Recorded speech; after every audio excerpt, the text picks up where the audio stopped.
Does everyone have their tea? Excellent.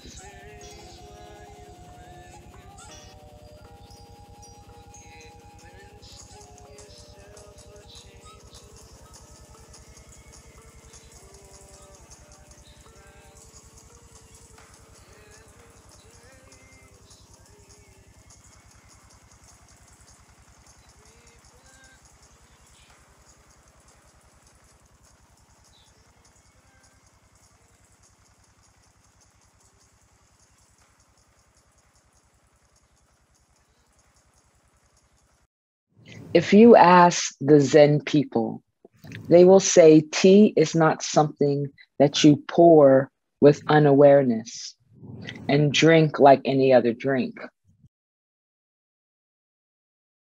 It is not a drink. It is meditation. It is prayer. So they listen to the kettle creating the melody. And in that listening, they become more silent and more alert. So we're going to take 3 intentional sips of the tea. The first sip will be in honor of our creativity, to have a moment to think about, to vision about, what do you want to create? What do you want to cultivate? The second sip that we will take will speak to the sun. What do we want to shine light on? What do we want to illuminate in ourselves? The third sip will be the teacher, also known as the fire.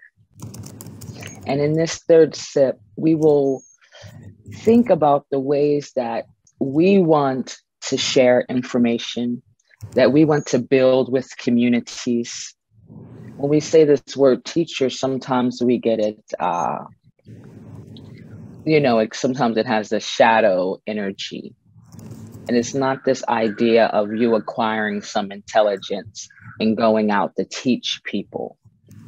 It's always about our skills and how we share them with others, with our community.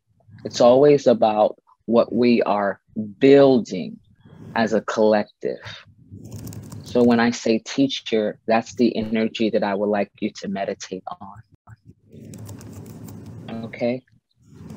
All right. So we all have our tea. We begin with the first meditation, which is creation. What do we want to cultivate? What do we want to create?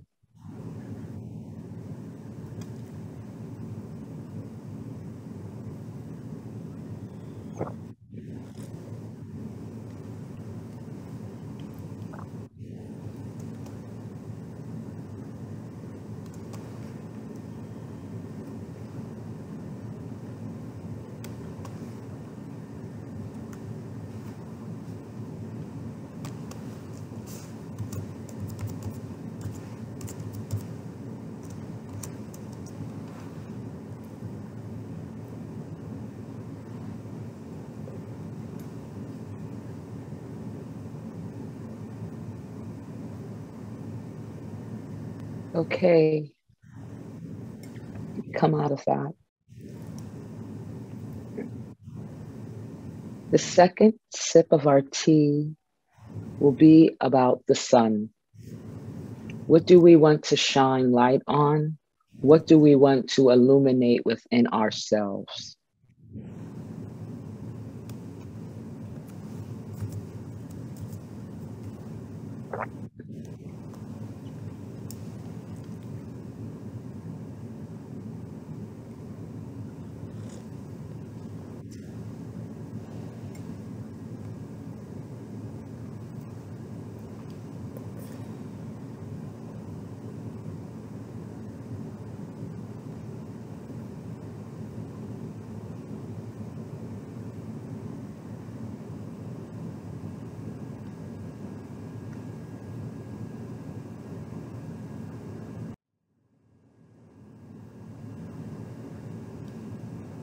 Okay.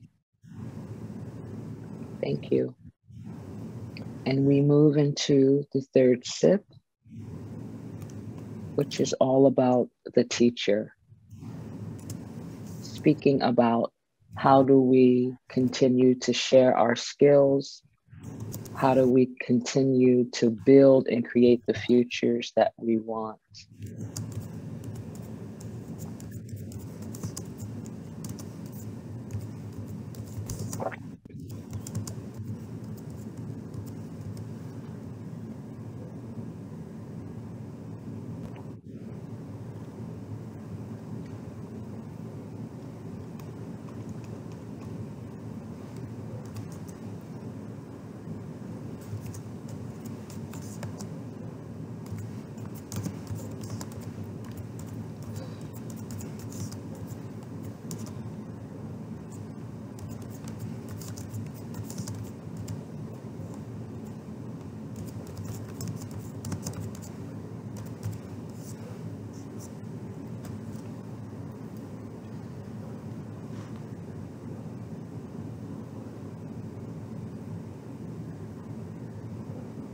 Thank you.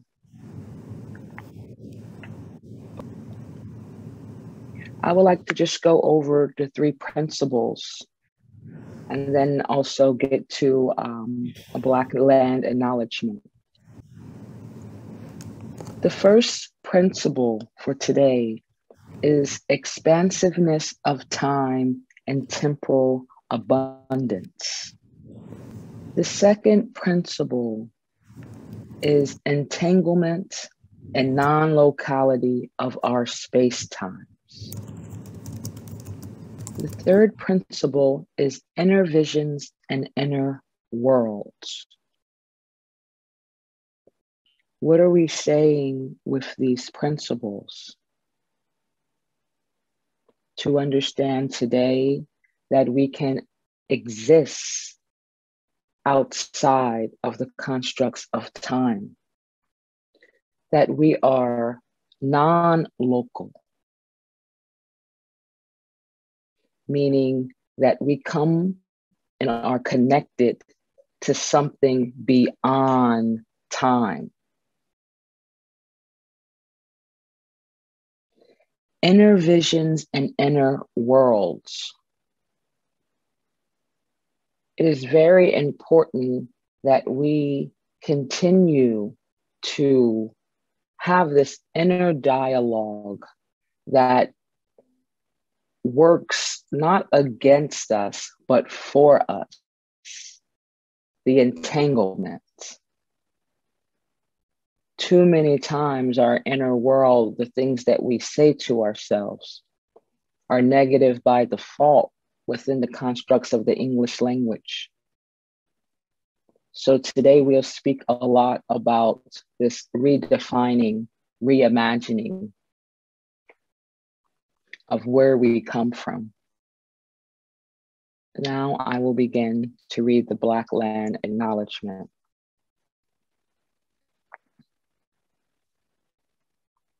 Today, before we begin, we must acknowledge our ancestors who first came to this land as explorers,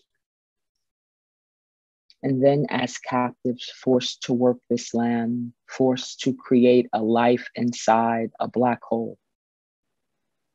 We must remember our African ancestors who left so much richness in the soil for future generations. Our ancestors who provided the blueprint, the sound, the dance, the ritual, and culture so we can remain rooted and connected to a deeper past. We must remember the blood, sweat, and tears that our ancestors gave to this land and never forget the extreme violence they face, and to fight unjust laws and continue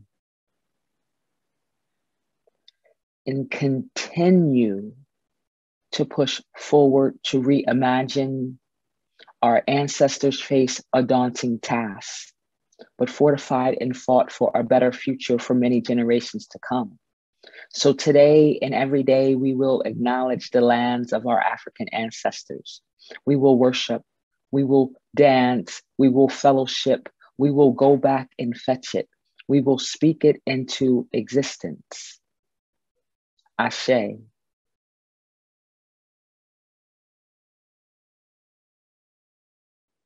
Okay, so I'm just going to do a very brief sort of context setting and set some expectations around norms and expectations. The reason why I call these norms and expectations instead of group agreements is because we really aren't going to have time to do agreements. And I think there's just some base level expectations that we're all just coming in with. And so expect and accept non-resolution. Things aren't necessarily going to be resolved in this space. We don't necessarily want them to be resolved in this space. That's why this space is for us to work through these things and not necessarily walk away with specific resolutions. Speak your own truth, let others speak theirs, be accountable for yourself, respect your own temporality. The agenda is, of course, going to be on Western or white linear time. So take a break when you need to. You're not going to, it's not going to be critical. There is one structured break, but take a break whenever you need to. Respect your temporality in your body and whatever your needs are throughout. We'll welcome you back in at any moment. Respect other people's temporalities. Again, we're sort of within this 2-hour or so construct. Hopefully people can stay on a few minutes later, just for the purposes of being able to respect other people's temporalities. But again, these are things that we're going to work out throughout the discussion group. But, share time and space generously in discussions, let other folks get in and just, we're a big group. We're bigger than what I originally anticipated, but I just needed to all be in community with you all because you all are really brilliant and amazing, from your applications and just from the energy and the spirit that I got from your interests and what you're curious about. So respect other people's temporalities. Check or spend your privileges. You know what they are, right? So whatever those may be aware of your biases, your isms, do whatever work you need to do to keep them out of this shared space time. Again, we have, very short Western linear time together, although we'll be building out and creating a more expansive space time through this group. But again, we still have to be in some ways bound to the clock, right? So check yourself, you know what to do. We're all Black and Indigenous folks in this space, which is brilliant. So we already, I think, are showing up with those understandings and acknowledgements, but be aware. All right, very briefly, just again, want to do a little bit of context setting. This is all stuff that you have read over the past couple of weeks. And again, things that you all have sort of experienced and understanding around how time management is, how this understanding that time management was historically a local practice that was rooted in daily ritual, particularly when we're talking about the Afro diaspora. There were a whole different orientation and context around space and time and the relationship to it. We'll be getting more into that in the second part of in week 2 of the discussion, or day 2. But again, we're sort of starting with the construct that we're all most familiar with, that in terms of Western linear time. With the increased usage of public clocks and bells, usage of time laws to regulate prayer, work times, things that were heavily regulated by the state or church, this sort of linear sense of time was developed. This idea of linear time has a history. It's very much rooted in science, technology, the sort of development of it, but you can trace back this idea of time, this idea of the future and its connection and tie into material realities around clock and labor. It has a history. It's not ubiquitous. It's not universal. It's very much rooted in these specific histories.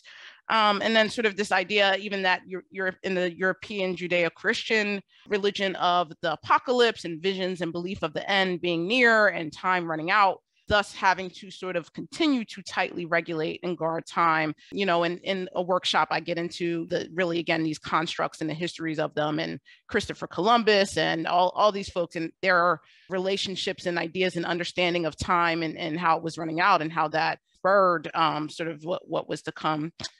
And even just like the idea of the clock itself being just as important to ships, to navigation as the ship itself. So that chronometer is the first one that was built, used by Captain Cook, one of the first ones that was built, the H4 chronometer that allowed Captain Cook to be able to get to Australia without crashing in the ship and dying. Right. So just this idea that the clock itself mediates imperialism, mediates colonialism in very, very specific and material ways. again, just sort of the relationship of the clock and clockworks, the slave clock, the master clock. These are actual terms that are used. And again, that juxtaposition to slavery, to chattel slavery, and the enslavement of Black people and Black Indigenous folks, again, knows the way that in which labor and clock time, linear clock time was quite literally beaten into and used as a tool for punishment.